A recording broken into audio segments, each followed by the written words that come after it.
All right, today's show is going to be on bake shops. We're going to hit a bunch of different places, and all of these are kind of unique. One of them is actually a vegetarian, vegan, gluten-free, sugar-free. I'm like, what? How do you bake with that? Well, we're going to find out, and the food's really good there. Another one's kind of a Japanese twist, using lots of tofu in the recipes. And then a classical French place, because I've got to hit this. This is a place where we're going to start called Bergamote in Chelsea. French pastry chef, classically trained, wonderful pastry right here on 9th Avenue. Let's get started right here. Stefan, tell me what you're making, brother. So we're making tiramisu. We use, to make it extra light, I use appareil bomb, which is egg yolk and sugar. And what I'm trying to do over here, it's like try to keep the craftsmanship. I have some recipes that are like 40 years old. Talk to me about your background. You're French. From where? I'm from Nancy, northeast by Germany. When did you get into baking? How old? I was 14 actually. I didn't like school, so I'm like, I went to have money right away. So actually I went in baking. I was making like $100 a month, starting at 14 years old. Okay, this is a pescadine, which is a pistachio mousse with a praline mousse. Over here we have the opera, which is almond biscuit, ganache. The way I learned years ago, it was by touch and by sight. When you make dough for the croissant, it depends the texture, if it's hot in the kitchen, if it's cold, if the water is cold, if the flour is hot. Everything is, you got to take in consideration on it.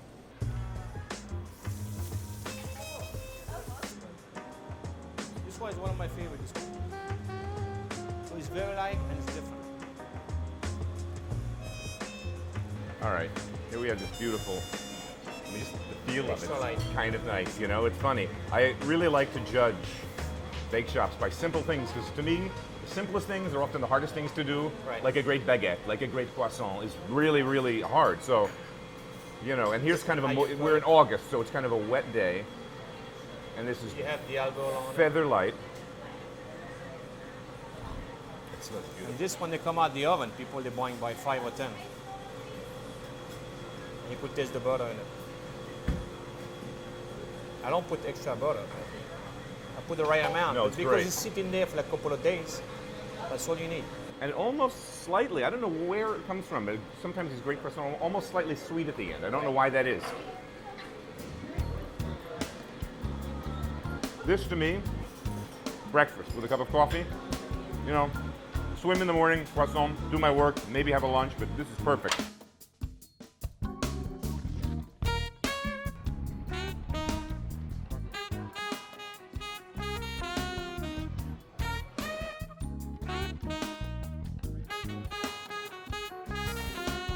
Baby Cakes, the book. Yeah, well, that may seem random, but that's how I met Erin McKenna. Yes.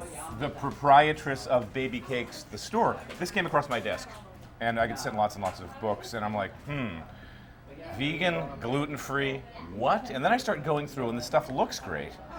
And then I tasted the pastry, because that's where the rubber meets the road, and I'm like, wow, this is smoking. So, first of all, congratulations on the book, congratulations on the store. Thank you. Tell us your story, because anyone that watches my show and knows me, I eat lots of vegetables. I'm certainly no vegan or vegetarian. I eat everything. Right. So talk to me about how you got into this crazy business and then why this angle on it. So I was like you. I was someone who ate everything until later on in life I started to experience stomach problems and all these little things.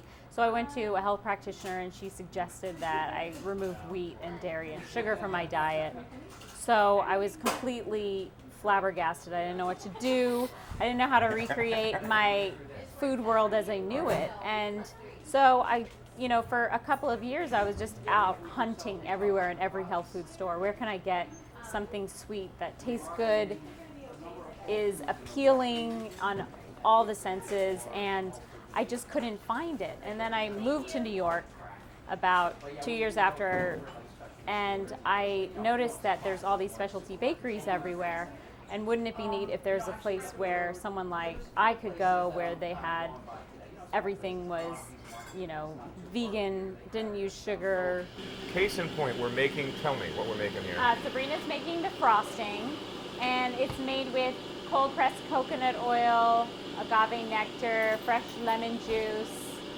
It's really creamy and not too sweet frosting for our cupcakes and cakes. So this is when it comes out of the refrigerator, it's firmed up and got almost like a taffy-like consistency. And it needs to be this because of its nature is best cool to cold in terms of consistency. Otherwise, it's going to kind of separate and get runny. Exactly. That's exactly what happens. We get it nice and softened up, and then I just grab a pastry spatula. And, when I first started, I was the worst froster in the world. No, you're really good at that. I'm so good at it now. Look I at this. know. Boop. What Frosting flavor master. cupcake is this? This is vanilla. Let's start with the icing part.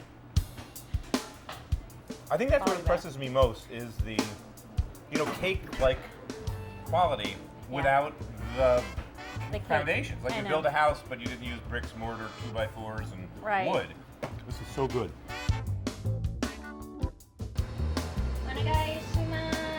Kyotofu has been around for about 3 years. It was started by a good friend of mine from college. We both went to Georgetown, did a stint in the finance world, and really wanted to bring an aspect of Japanese cuisine that Americans hadn't seen yet. It's a Japanese dessert bar. We do have savory food as well, and we specialize in using a lot of tofu and soy milk in many of our desserts. Chocolate. That's chocolate, right? yeah, chocolate, and the bottom is the yuzu vanilla. The left is the green tea, and the top is coconut shiso. And that's our passion fruit tofu cheesecake. And on top is a yama momo, which literally translates as mountain peach, which is imported from Japan. Then we have a little bit of macadamia brittle on the side. Nice textural play off of Yep. the creaminess and the Exactly. crunch. Yep. And then you'll see the final item is the coconut sorbet. And I recommend trying Yeah, all all three. I know, everything. you need all the things the working. the perfect bite. Yeah. All right. Come on, cheesecake.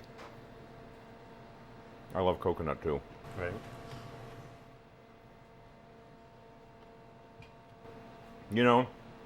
You're right. So you got the richness of the cheesecake, creamy, savory. It's not heavy, surprisingly not, but lipid feel. And then this coconut ice cream is completely light. The crunch from the nuts underneath. Great dessert plate. And that's our chocolate souffle cupcake. And then the cream that she's putting on top is really interesting. It's shiro on, which means white bean. So it's a white bean based cream. All right. Now cream applied. Whoops. Bad move there, Chief. All right, take two. Hey, there we go. That is one cool cupcake.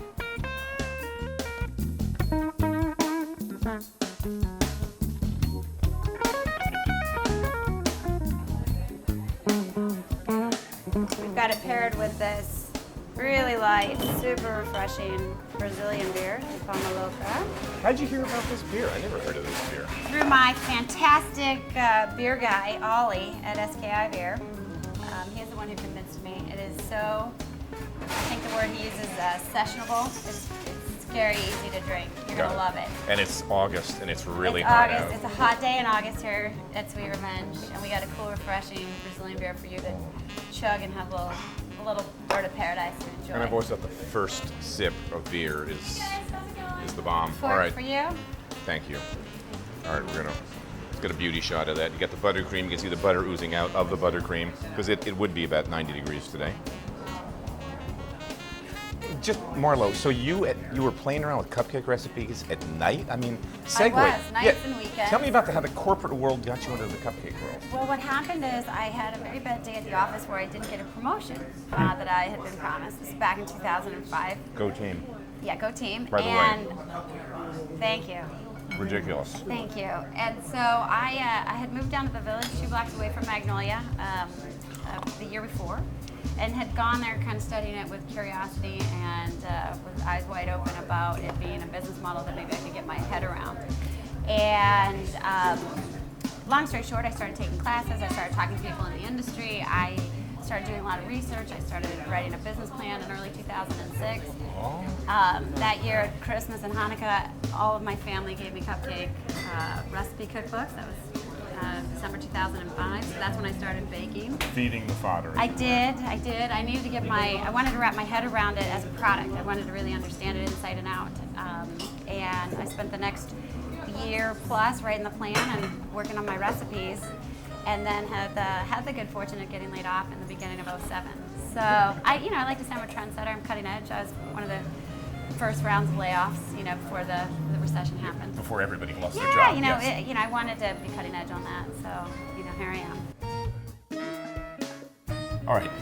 I don't have to confess I don't do a lot of baking. I've done some on this show in the past. I don't know what I've done. I think I did cheesecake like 4 or 5 years ago, and then I did like a fruity thing. Okay. Like a Betty Buckley thing. Super easy. Dump in. Cornstarch, sugar, don't measure, make streusel, which I actually screwed up. Yeah. But it came out tasting great because you can't really, that's like impossible. Yeah. Even idiots can make that. Right. So I've recruited you to do my cooking on the back end of this. I'll reintroduce you. Erin McKenna from Baby Cakes, New York, LA, the book deal, the TV show to follow. Something tells me soon. Yeah. My mouth is shut on that one. Yeah, well, that's okay. We just, a rising tide lifts all I'm boats. just taking baby steps here. Yeah, those really big ones. So tell me what you're baking, because you not only are baking, but you're like baking with stuff that I have no idea what it is. Because it's not flour, sugar, eggs, Dairy, soy. Right. So basically, instead of flour, I use a garbanzo fava bean flour mix from Bob's Red Mill. It's probably the best one that I've found out there. It has a really good balance of garbanzo fava bean flour, arrowroot, and potato starch. Together, they just give you a really good base. With that, we add a little xanthan gum to bind it, because when you take out the gluten, it'll just fall apart once you bake it. A little bit of unrefined sugar instead of bleached regular white sugar. A little bit of flax meal to add a little nutrition and a little more of a binder. Applesauce instead of eggs. I know it sounds weird. Cold pressed coconut oil instead of butter, and then just a little salt and soda. And what are we making? We're gonna make chocolate chip cookies. Now I heard through the grapevine, Yes. since we've been filming this thing, that peeps that live in the hood that watched you grow said initially the cookies were dope, and then the other stuff was sort of like a work in progress. Yeah. And now, like in the last year, like everything's fantastic. Aw, that's nice of them to say that. That's the locals. So we're actually getting you. So is that what kind of happened timeline wise? Was you kind of got the cookies down early? I went for the cupcakes first. I came up with some pretty good recipes, and then I spent every last minute on the cookies before we opened, and I was obsessed with them. With getting them perfect, and I finally did. And I remember the night that it all came together, I couldn't sleep, and I was like, these taste like my mom's. They're so good. They were like Toll House cookies. So you got it. You nailed it. That was it. Nailed it. And That's then I've been very possessive over that recipe since the beginning. I wouldn't let anybody do them or anyone try and do them, because I was like, everyone's gonna mess it up. And anyways, I was afraid of disappointing people. But anyhow, finally taught a couple people. I know that this is gonna work for everybody. All right, so start without any further ado. Start. Coconut oil melted. That's really important. Which they used to say was not a healthy oil. Now that's bunk. It's supposed to be a great oil. Now, it's really high in lauric acid. It's really good for your metabolism, believe it or not. Then I add in kosher salt. Yes, baking needs salt. Yeah. People don't think of that. If you don't salt things, it tastes like nothing. Yes, exactly. It tastes like watery almost. And then we have our vanilla. Okay, and then I add some unrefined sugar. This is Florida crystals. It's still going to affect your blood sugar like sugar would, but it's not processed and treated with chemicals the way that white sugar is. So it has like the molasses-y stuff in it. It's it's just like straight from the cane, dehydrated and ground up. It's from Florida, so it's not. Florida's hot. Turbinado sugar, is that the other name for this? Yeah. Is that another name for this? Okay. So we mix it up. It looks really oily. Yeah, but you'd be, if you were straight cooking, this would kind of be like the creaming sort of. Yes. Because you'd be having your eggs and your sugar and your fat kind of working together. Exactly. Or not the eggs yet till the end, but that's the idea. You'd cream the fat and sugar. Yes. And then I put in the garbanzo fava bean flour mix. That Bob's guy, you use his gluten-free. With everything. You do. It's a great meal, isn't it? It's really Yeah. great. The company's awesome. They're just really conscious, and their product is consistent. I've tried other brands and Yeah, and you haven't can find found one them, that I like so You can much. find them all over the place too. Yeah. Whole Foods. Yeah, health they're food easy to- stores, yeah. Okay, so Now what's this? Is this this spelt? is flax meal. Flax meal. And it's going to help out with the structure of the cookie and give it a little more chewiness. And it also helps out to be an egg replacer. And then a little xanthan gum, which we spoke about. Yeah. It adds a, texture and viscosity. Yeah, it's a really cool starch. Chefs using xanthan gum all the time for stuff. It used to be just Yes. on the industrial side as a Uh-huh. stabilizer, but now Yes. Wiley, all the boys, Johnny. Yeah, they tried act so rad with it, but, gluten-free had it first. Just kidding. Yeah, Sorry, guys. okay. I'm totally joking. Johnny will he'll hunt you down. He's got the sideburns and the motorcycle. You don't want the wrath of Johnny on you. I'm always looking for trouble. Okay, baking soda. And look, this looks totally backwards, right? Because I created these as someone who knew nothing about baking, Yeah. and my method was totally upside down backwards. So you'll notice that. Is this recipe doesn't in your book? look right. Yeah. Okay. This is in the book. Okay. And then applesauce. Which applesauce is used, like you could use this if you wanted to take fat out of recipes. Yeah, I've heard Things people like doing that. muffins that are moist anyway, you can Yeah. cut back fat, add Yeah. applesauce. Yes. Add prune purees are really Yes. good if there's a chocolatey component It's in true, there. yeah. I'm not like a fat-free minded person. So I haven't experimented with my recipes. Yeah, well, enough. You've got enough. You've got enough challenges Yeah. with what you're doing anyway. So no gluten, no Fat-free, eggs. I'll save it for the 80s and Susan powder. Okay, here's our dough. It Need looks chips. pretty sweet. And then our vegan, gluten-free, soy-free chocolate chips. Vegan, gluten-free, soy. Free chocolate chips. There we go. Look. It almost looks like a whole wheat flour base. And It looks familiar, at least. yeah, I mean, it looks like. it looks familiar. It tastes good. And now we should pan it. I'm going to show you a little trickster that I do. All right. If your batter feels a little thick, or if you bake off a batch and you feel like they've been a little bit too cakey, I just give it a little pat down. But Now you You want might this to like be a them that way. thinner, crispy I like the cookie? Because that's thin- always the question with where you Yes. want it, how you want the end product to be. Do you I want it always- chewy, I doughy, want- entenmany? I want thin around the edges and crunchy, and the center to be soft and chewy. Yeah, it's perfect. So, that's Almost what like I a like. lace, the old lace cookie style. Sort But of. then with a little bit of body to the center. That's what I like.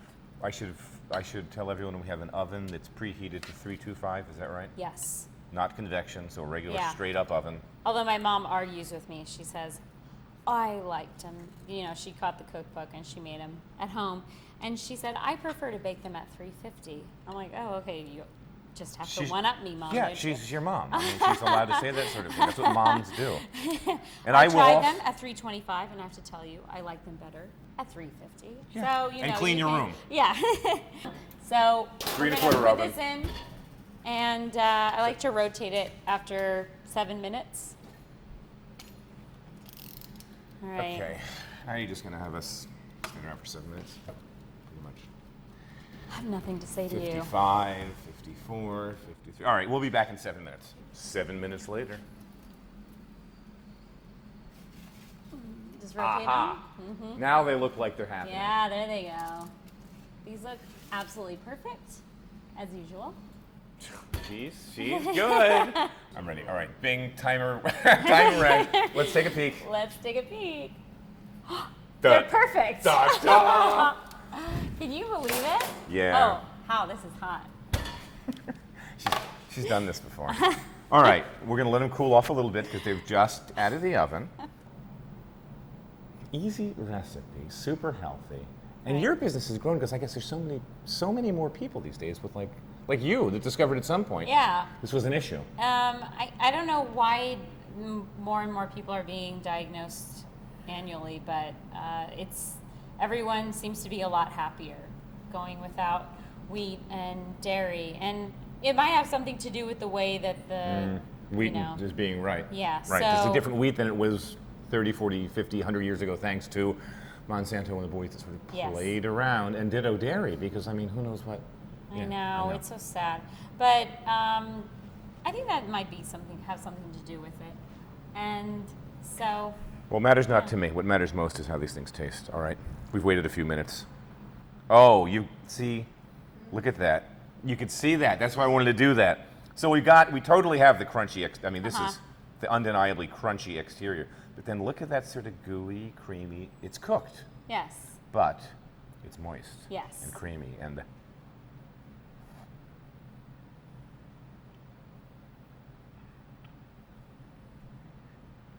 they're like really good chocolate chip cookies. All right. They're not too sweet, Right. which I kind of like. Yeah. The sweet Americans are so. It's Like our pastries, yeah. like especially the commercial stuff, is so bloody sweet. Yeah. This I actually agree. tastes great.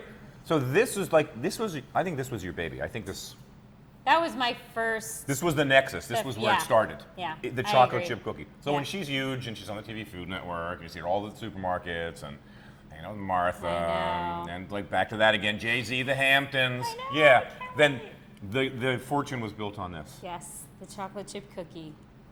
Thanks, Aaron, for coming in, Thank you. bailing me out. Continued success. Good luck in Thank LA. you so much.